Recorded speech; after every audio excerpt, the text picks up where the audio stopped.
ఇప్పుడు బగారా రైస్ ఎలా చేయాలన్న విషయాన్ని చూద్దాం. అల్యూమినియం బౌల్ని తీసుకోవాలి. నేను తగినంత ఆయిల్ వేసుకుంటున్నాను.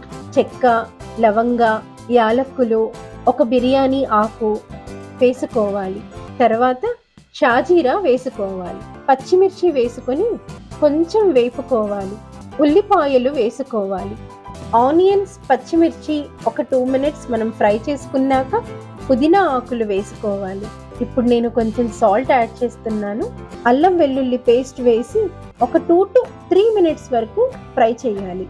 ఒక గ్లాస్ రైస్కి 2 గ్లాస్ ఆఫ్ వాటర్ తీసుకోవాలి. ఇప్పుడు నేను కర్డ్ యాడ్ చేస్తున్నాను. వాటర్ బాగా బాయిల్ అయ్యాక రైస్ యాడ్ చేసుకోవాలి.